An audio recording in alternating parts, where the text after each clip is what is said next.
అందరికీ నమస్కారం. ఇవాళ మనతో ప్రముఖ ఆధ్యాత్మికవేత్త జ్యోతిష్య వాస్తు పండితులు వైవిఎస్ గిరిరావు గారు మనతో ఉన్నారు. వారితో మాట్లాడదాం. గురుగారు నమస్కారం. నమస్తే.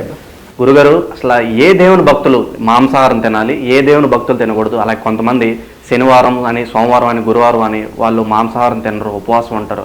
అలాగే ప్రత్యేకంగా ఈ గురువారం సాయిబాబా అని, శనివారం వెంకటేశ్వర స్వామి అని, అసలు ఈ ప్రత్యేక రోజులు ఎలా ఏర్పడ్డాయి కాస్త వివరించండి. అంటే ఇందులో ప్రధానంగా మీరు అడిగిన ప్రశ్న రెండు కోణాల్లో చర్చించవచ్చు. ఒకటేంటంటే కొంతమంది ఆనవాయితీగా ఇప్పుడున్న సమాజంలో కొన్ని సినిమాలో కూడా వచ్చింది, అదేదో 100%లో దాంట్లో ఏదో వస్తుంది, శనివారం తినకూడదు, 12 గ్యాంగ్. ఇవన్నీ ఏంటంటే కొంత అంటే చిన్నప్పటి నుంచి బై డిఫాల్ట్ మాంసాహారం తినేటువంటి కమ్యూనిటీలో ఉండి, అంటే అలవాటుగా తింటున్న వాళ్ళు దాన్ని రిస్ట్రిక్ట్ చేయడం కోసం ఏంటంటే శనివారం పూట స్వామివారికి, అంటే వెంకటేశ్వర స్వామికి అయితే శనివారం పూజ చేస్తారు, గురువారం సాయిబాబాకి చేస్తారు, శుక్రవారం లక్ష్మీవారు చేస్తారు, సోమవారం శివుడికి పూజ చేస్తారు. ఈ చేసే వాళ్ళు ఏంటంటే ఆ రోజు పూజ చేసే రోజు మాత్రం నేను నియమంగా ఉండాలి అన్న ఉద్దేశంతో కొంతమంది ఆ రోజు తినకుండా మిగతా రోజులు తినొచ్చని ఆ ఒక్కరోజు రిస్ట్రిక్ట్ చేసుకుంటారు. ఇప్పుడు ఈ తలస్నానం చేసే దాంట్లో కనుక మనకి యాక్చువల్గా ఏం చెప్పాడు, 7 రోజులు కూడా ప్రతిరోజు కూడా సంసారి అయిన వాడు, అంటే గృహస్థుడైన మగవాడు ప్రతిరోజు తలస్నానం చేసి అనుష్ఠానం చేసుకోమని చెప్పారు. కానీ ఏంటంటే వీళ్ళ ఓపిక లేక ఎక్కువ ప్యాషన్గా జుట్టు పెంచేవాళ్ళు చేసుకోలేకంటే ఎగ్జంప్షన్ కింద ఏం చేస్తారు, శనివారమైనా తలస్నానం చేయరా అని ఎలా చెప్తారో, ఇదేంటంటే అలవాటుగా ఇప్పుడు మేము ఆహార నియమాల్లో సాత్విక ఆహారము, న్యాయార్జిత ఆహారము, దైవార్పిత ఆహారము, మితాహారము అనేటువంటి 5 సూత్రాలు పాటించాలి ప్రధానంగా. అంటే ఈ ఆహార నియమాలు, 5 నియమాలు పాటిస్తేనే మనకి లోపల ధార్మికతకి, ఆధ్యాత్మిక మార్గంలోకి ముందుకు వెళ్ళటానికి ఆస్కారం ఉంటుంది. అంటే ఇవి ఆహార నియమాలు. ఇవి పాటించకపోతే ఏంటంటే కొన్ని ఆహార పదార్థాలు మనకి సత్వ రజో తమో గుణాల్లో కొన్ని తమో గుణాన్ని పెంచేవి, కొన్ని రజోగుణాన్ని పెంచేవి ఉంటాయి. ఈ మాంసాహారం అనేది తమో గుణాన్ని ఎక్కువ పెంచుతుంది. అట్లాగే మసాలాలు, కారాలు అనేవి రజోగుణాన్ని పెంచుతాయి. మిగతావి సాత్వికాహారం సత్వగుణాన్ని పెంచుతుంది. ఇవి చాతుర్వర్ణ వ్యవస్థ అనేది, వర్ణ వ్యవస్థ అంటే డివిజన్ ఆఫ్ లేబర్ చేసుకున్నప్పుడు పూర్వం కొంతమంది వాక్శుద్ధి బాగా ఉండి ప్రొనౌన్సియేషన్ బాగా చేయగలిగిన వాళ్ళు, వీళ్ళు నాలెడ్జ్ షేర్ చేసుకుని, అంటే హోమియోపతి డాక్టర్లు గానో, గుళ్ళో అర్చకులు గానో, లేకపోతే ఏంటంటే ఈ కరణీకం చేసే లెక్కలు చూసేవాళ్ళు గానో, ఈ దేవాలయాన్ని అంటిపెట్టుకుని వాళ్ళని డెవలప్ అంటే కొంచెం పయస్గా ఉండే మానవులందరినీ కూడా మీరు బ్రాహ్మణత్వంగా తీసుకుని ఆ డ్యూటీ, అంటే ఒక క్లర్కుడు, ఒక ఆఫీసరు, ఒక అటెండర్ ఉంటారు కదా, మీరు ఇది చెయ్యండి అని పెట్టుకున్నారు. వీళ్ళకేంటంటే నాలుక చక్కగా అన్ని పదాలు స్పష్టంగా పలికేట్టుగా, మనకు ప్రొనౌన్సియేషన్లో టీచర్ స్పష్టంగా చెప్తే పిల్లలకి అది పర్ఫెక్ట్గా వస్తుంది. అందుకని ఆ నియమాలు ప్రవహించేవాళ్ళు వీళ్ళందరూ కూడా పూర్తిగా సాత్విక ఆహారం తీసుకోమని, అత్యవసర పరిస్థితుల్లో కొంచెం రజోగుణ ఉన్న వాళ్ళు కొంచెం కారాలు, ఉప్పులు దండిగా తింటే ఎదుటివాడు పోషం వస్తుంది, బాహుబలి సినిమాలా కనుక చెప్తాడే ఎవరు అని, అలా పౌరుషం రావడం కోసం వాళ్ళకి రజోగుణం అని, కొంచెం హార్డ్ వర్క్ చేయాలి, ఫిజికల్ వర్క్ చేయాలి. ఫిజికల్ వర్క్ చేసి మీరు రాగిజావ తాగారనుకోండి, హార్డ్ ఫుడ్ అది అంత తొందరగా అరగదు. అది నాబోటి వాడు చేశాడనుకోండి అలా ఉండిపోతుంది, ఆఫీసులో ఏసీలో కూర్చొని చేసేవాడికి. అలా కాకుండా శ్రమ పడుతుంటారు, ఫిజికల్గా కష్టపడుతుంటారు, వాళ్ళకి అరుగుతుంది, హార్డ్ ఫుడ్ అంటారు. వాళ్ళు ఏంటంటే అవి కొన్ని వర్ణాల్లో అవి తీసుకోవడం, శూద్రవర్ణంలో తీసుకోవడం అనేది కొంతమందికి ఆనవాయితీగా అనుకోని సందర్భంలో వచ్చింది. బేసికల్గా అయితే నా పర్సనల్ ఒపీనియన్ అయితే ఇండియా ఏంటంటే కర్మభూమి.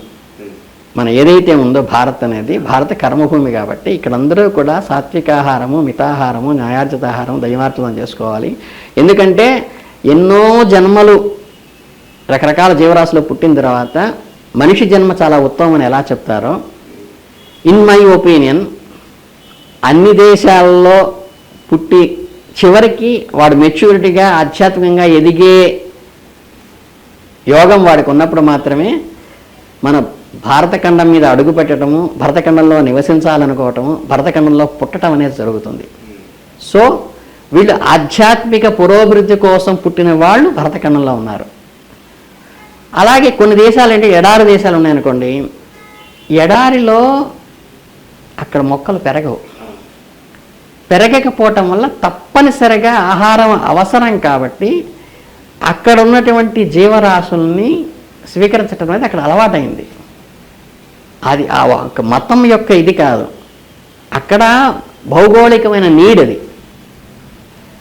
అట్లాగే చలి ప్రదేశాలు ఎక్కువ ఉన్న ఉష్ణోగ్రత టెంపరేచర్ తక్కువ ఉన్న వాళ్ళకి కోట్లు సూట్లు వేసుకుంటారు.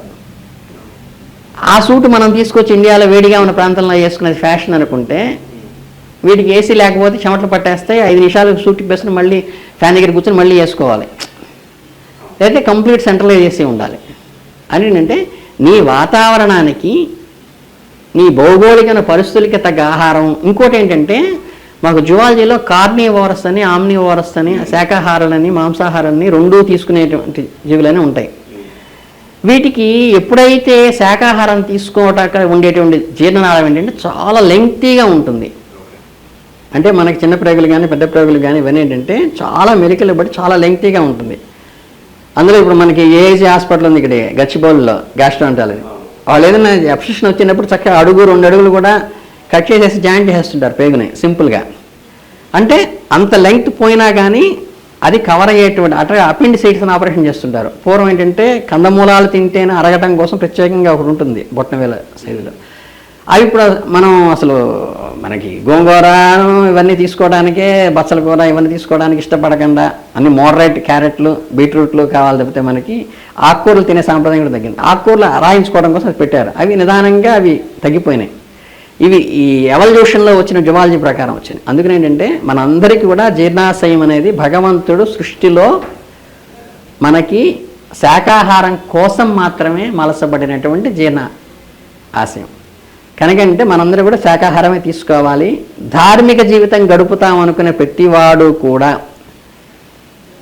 అంటే ఇర్రెస్పెక్టివ్ ఆఫ్ క్యాస్ట్, అందరూ కూడా శాకాహారం తీసుకుంటే మాత్రమే ఆధ్యాత్మిక పురోభివృద్ధి రావడానికి, మానసిక వికాసం రావడానికి కారణమవుతుంది. కాబట్టి నా దృష్టిలో అయితే మాంసాహారం పూర్తిగా నిషేధించడం అనేది అవసరము. ఏది ధార్మికంగా బతకదలుచుకుంటే, ఆధ్యాత్మిక పురోభివృద్ధి కావాలనుకుంటే ఒక వారం కోసం కాదు. ఇప్పుడు ఏంటంటే 40 రోజులు దీక్ష తీసుకుంటాం, అయ్యప్ప దీక్ష, అన్ని రోజులు తినరు. ఈ 40 రోజులు తీసుకున్నవాడు ఈ అలవాటుగా తెల్లారుజామున లేవటం, రోజు 2 పూట్ల జపం చేయటము, శాకాహారం తీసుకోవడం, ఇది లైఫ్లో అలవాటు అవుతుంది. 40 రోజులు ఏదైనా పని చేస్తే అది అలవాటు అవుతుందని చేస్తారు. మన కాపీ రైటింగ్ ఎందుకు రాస్తాం బుక్లో, అలా రాయటం కోసం, అదే జీవితంలో అలవాటు కోసం. ఈ 40 రోజులు ఎప్పుడు అయిపోతుందా టక్కని మాల తీసేసేసి మనం మాంసాహారం తీసుకుందామా లేకపోతే ఇంకేదో మంది కొడతామంటే ఆ దీక్ష నా దృష్టిలో అయితే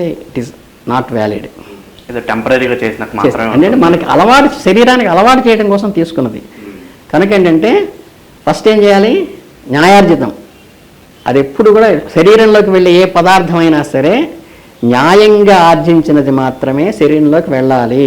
అలా కాకుండా అన్యాయార్జితం అంటే ఇప్పుడు మనకు డిపార్ట్మెంట్స్లో మా గవర్నమెంట్లో ఏంటంటే చాలా ఫార్మాలిటీ తీసుకుంటారు. ఈ ఫార్మాలిటీ తీసుకున్న డబ్బు వాడు బాధపడుతూ ఇచ్చింది కనుక మనం అక్కడ ఏదైనా టిఫిన్ చేయండి, భోజనం చేయండి, మనం శరీరంలోకి వెళ్ళే ఆహారం కనుక ఆ డబ్బులతో కొని తింటే ఖచ్చితంగా అనారోగ్యం చేస్తుంది. ఇది కర్మ సిద్ధాంతంలో ప్రాక్టికల్ అనమాట. అవి వేస్ట్, వాటికి ఏంటంటే బండ్లకో లేకపోతే పెట్రోల్కో ఇంకా దేనికి పెట్టుకుంటే అది రిపేర్ వచ్చినా పర్లేదు, మళ్ళీ ఇంకో డబ్బులు పెట్టి చేయించుకోవచ్చు.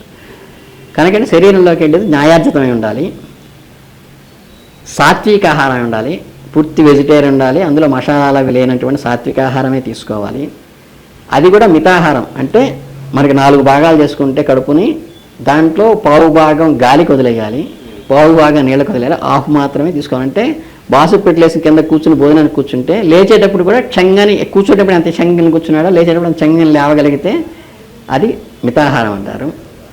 దైవార్పితాహారం, మనం తీసుకుని ప్రతి ఆహారం దేవుడికి నివేదన పెట్టి భగవతార్పణంగా మేము కూడా అహం వైశ్వాను రోభృత్వా రణనాం దేహమాశ్రిత అని చెప్పి లోపల ఉన్న వైశ్వానుడికి మేము ఆహుతులు వేస్తున్నామని పదాలకి పళ్ళకి తగలకుండా ఇట్లా మెతుకులు తీసుకుని లోపల వేస్తాం. అగ్నిహోత్రం చేసినట్టుగా, హోమం చేసినట్టుగా ఆ ఫలితం రావటం కోసం. అలా దైవార్పణ. ఎప్పుడైతే మీరు దేవుడికి మాంసాహారం పెట్టరు కదా, సో దైవార్పితం కావాలంటే ఖచ్చితంగా దేవుడికి పెట్టిన నివేదనే మనం తీసుకోవాలంటే అది సాత్వికాహారము, మితాహారము, న్యాయార్జితాహారం, దైవార్పితాహారం అయినప్పుడు నీకు హెల్త్కి అసలు ఏ అనారోగ్యం రాదు, ఏ డాక్టర్ దగ్గరికి వెళ్ళాల్సిన అవసరం లేదు. చిన్న ఈ ఒక్క ఆహార నియమం పాటిస్తే అసలు డాక్టర్ దగ్గరికి వెళ్ళాల్సిన అవసరమే లేదనమాట. ఇది ఆహార నియమంలో ఆ ఒక్కరోజని కాకుండా ఒకరోజైనా పాటిస్తున్న వాళ్ళు ఇన్నాళ్ళ జీవితంలో ఇది మెచ్యూరిటీ వచ్చింది అనుకోవచ్చు. కానీ అసలు పూర్తి సాత్విక ఆహారం తీసుకోవడమే చాలా ప్రశస్తం, హెల్తీ అని నా ఉద్దేశం.